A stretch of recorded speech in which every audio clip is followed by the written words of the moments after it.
Ever wondered how those mind-blowing illusionists on AGT and BGT pulled off their death-defying stunts?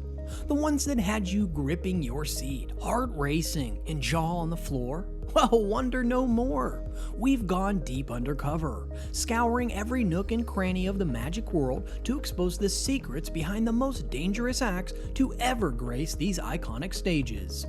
From daring escapologists freeing themselves from certain doom, to fearless performers willingly being impaled and crushed, we're ripping off the curtain and laying it all bare. So make sure you watch till the very end, smash that like button, and subscribe to our channel for more mind-blowing revelations. Our first thrill master is the one and only Damien Adida.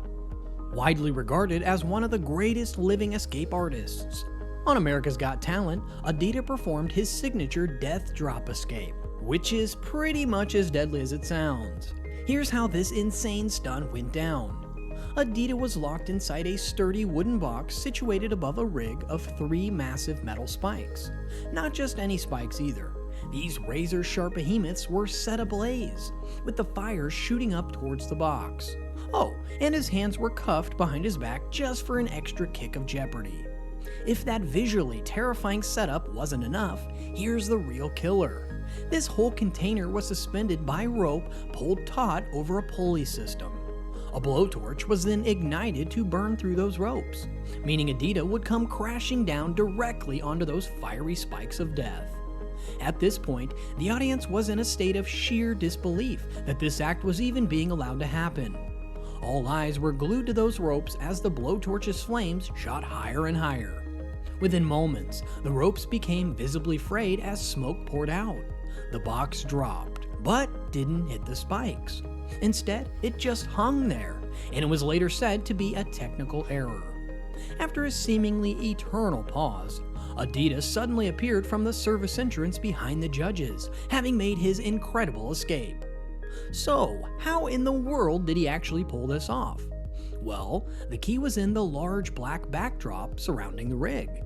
You see, as the box was hanging suspended in that split second, there was just enough time for Adida to locate and trigger a hidden trapdoor on the backside. From there, he was able to move down a ladder positioned directly behind the black curtain out of view from the audience and cameras. Adida then raced through the backstage to make his re-entrance from the front near the judges. It was an insanely risky bit of flawless split timing and spatial awareness that could easily have ended in disaster if mistimed by even a half second. Alright, next up is another dangerous trick from the one and only David Copperfield. This trick will have you questioning how the human body works and just how much pain a performer can take. So it starts off normal, you know. David gets brought out on stage by his assistant crew. But then things take a dark turn. They put some chains on him and lock him up tight in a little box compartment on the stage. At this point, you're wondering what's going to happen, and you're probably thinking it can't be too crazy, right? Well, the assistants start powering up this massive electric saw blade that's just hanging over David's confined body. In a frantic struggle, David somehow manages to get his hands free from the chains restraining him. But in his desperate attempts to fully escape the box, the unthinkable happens. A saw blade suddenly drops straight down, slicing his body in half right at the waist. The crowd watches in horror as David's lifeless top half and still kicking legs get ripped apart onto separate platforms. Now, you might expect David to start screaming in pain or something, but instead, he doesn't even look fazed at all by his painful, life-threatening injury. His assistants calmly walk over and rotate his chopped up torso around to face the audience, giving everyone an up-close look at the haunting separation between his upper and lower body. Just when you think it can't get any wilder, David reactivates that very same saw that just cut him in two. He then carefully guides the blade between his sliced halves to rejoin the platforms. But the crazy doesn't stop there. Oh no! After reconnecting the platforms, David's assistants lock his rejoined body back into that dreaded box compartment once again. When he finally emerges again, David is perfectly reintegrated and whole, standing on the stage without a scratch on him like nothing ever happened. He casually takes a bow as the audience is still trying to comprehend what in the world they just witnessed. So, how did Copperfield manage to pull off this certifiably insane, death-defying act? Well, it turns out that the secret lies in an ingeniously designed double platform rigged with all sorts of hidden compartments and trapdoors. See, when David first got locked in that box at the start, he was actually able to contort himself down into a crouched position in just the top, visible part of the platform. But here's the real kick.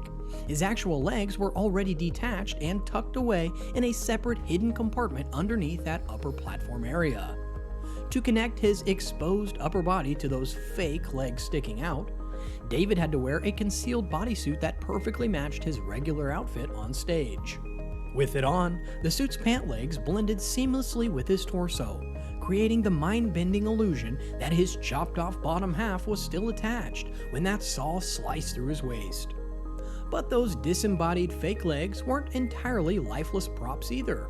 In reality, they actually belonged to one of Copperfield's assistant acrobats, who was folded up in an impossibly cramped position in that lower compartment area. By controlling their own legs from the confines below, this acrobat was able to make David's fake legs kick and thrash around in a way that seemed plausibly, horribly attached to his bisected body up above. Finally, when it came for that big fix-up at the end, the acrobat assistants simply had to straighten out and flatten their twisted body in the bottom compartment.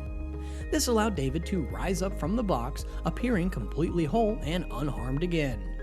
There was even a hidden trapdoor built into the platform right below the saw blade's path to create the illusion and Foley sound effects of things being reattached seamlessly. Between the brilliant misdirection, the expert leverage of confined spaces, and the sheer bravery required to perform surrounded by those deadly whirring blades, this illusion really did seem to defy all logical boundaries of human anatomy and survivability. What are your thoughts on these heart-stopping, dangerous acts? Which one made your jaw hit the floor? Would you ever consider getting into the TV magic game, or do you prefer experiencing it all from the safety of your screen? Let me know your thoughts and reactions down in the comments. If you enjoyed this video, you'll definitely want to smash that subscribe button to catch more shocking reveals and insider breakdowns from us. As always, thanks for watching.